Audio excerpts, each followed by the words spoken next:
मैं ये कोशिश इसलिए भी करता रहता हूँ कि ताकि थोड़ा बहुत वो मज़ा बना रहे। तो संगीता मैम को मैं नॉर्मली क्या करता हूँ कहानी सुनाते हुए मैम, कि जैसे मैं पूछता हूँ जो मुझे जिनसे मैं बात करना चाहता हूँ, और नॉर्मली मुझे मालूम है कि धरती पे आके मैं बात नहीं कर पाऊँगा, तो मैं स्टेज पे हूँ तो मैं बात कर सकता हूँ।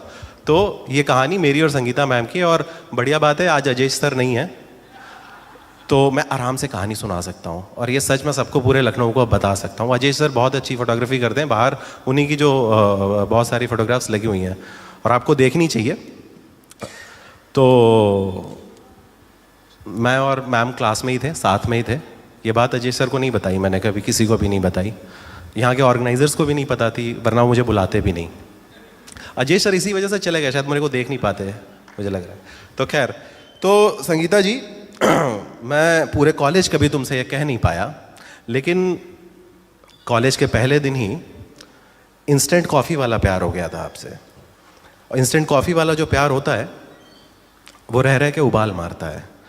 तुम जो अपनी सहेलियों के साथ क्लास में सबसे पीछे जाके बैठती थी और उनसे हंस हंस के बातें करती थी, तुम जो कभी किसी लड़के से बात नहीं करती थी, मेरी कभी हिम्मत नहीं हुई, और नॉर्मली किसी लड़के की हिम्मत होती भी नहीं है लखनऊ जैसे शहर में, जब हम बड़े हो रहे थे 90s में, कि मैं आपके पास आता और मैं तुमसे कहता कि संगीता कि मेरे साथ कॉफ़ी पी लो। इतनी सी बात कहने की हिम्मत नहीं हुई। तब इतने कैफ़े कॉफ़ी डे भी नहीं थे यहाँ पे।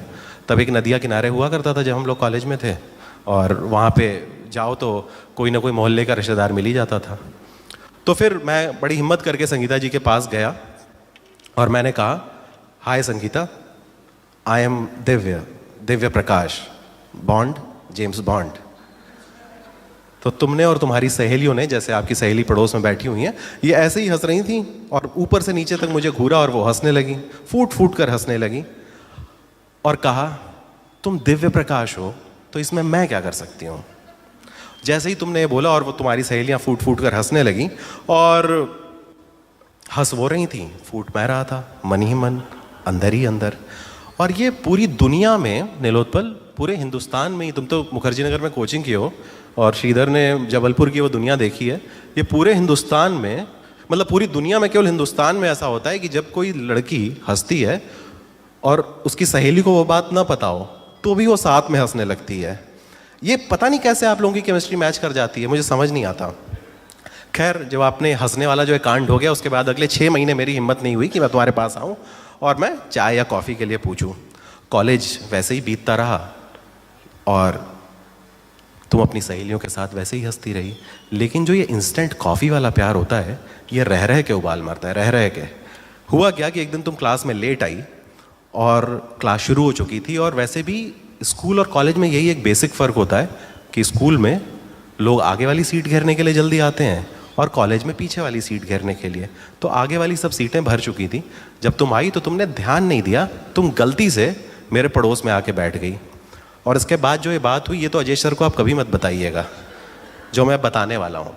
तो उसके बाद तुम आके बैठ गई, और जो लेक्चर एकदम से, शायद केमिस्ट्री का लेक्चर था या पता नहीं, मुझे याद नहीं, इंग्लिश का लेक्चर था, बहुत बोरिंग लग रहा था, एकदम से बहुत इंटरेस्टिंग लगने लगा। और मुझे लगा ये मौका आज मिस नहीं होना चाहिए। ऐसा पहली बार हुआ था कि अजेश भी तुम्हारे साथ नहीं थे। खैर, पहली बार ऐसा हुआ था कि तुम्हारी कोई सहेली भी तुम्हारे आसपास नहीं थी।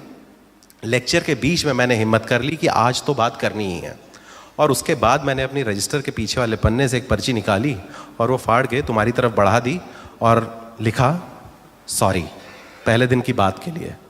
तो तुमने पर्ची देखते ही पर्ची फाड़ दी, जैसा कोई भी लखनऊ की लड़की करती। और पता नहीं क्या सोच के तुमने 10 मिनट बाद एक पर्ची पे लिखा, इट्स ओके, कोई बात नहीं। तो मैंने लिखा कि एक चीज़। तुमने पूछा क्या? तो मैंने कहा कि कैंटीन में कॉफ़ी, प्लीज़ मना मत करना। तो तुमने उसमें ओके लिखा और एक स्माइली बना दी। स्माइली का आविष्कार तभी हुआ था, उसके बाद से मोबाइल में आई है ना। उसके बाद मैंने लिखा कि कैंटीन में कॉफ़ी, प्लीज़ मना मत करना। तो तुमने स्माइली जब बना दी तो उसके बाद मैंने कहा एक चीज़ और। अब तुमने इरिटेट होके पूछा क्या एक चीज़ और, इतने सवाल पूछ लिए पर्ची में तुमने। तो मैंने कहा कि बस प्लीज़ अपनी सहेलियों को लेके मत आना और कैंटीन में आना। ये पढ़कर तुम जैसे ही हुआ, तुम बहुत ज़ोर से हंसने लगी और हंसने की वजह से हम लोगों को क्लास के बाहर निकाल दिया गया। आज और ये आज मैं कहानी में बता रहा हूँ, ये उस दिन की बात है जब कार्ड आया था। आज जब तुम्हारे शादी के कार्ड का ईमेल आया है जिसमें लिखा है please treat this as personal invitation, तो पता नहीं क्यों ये सब कुछ याद आ गया।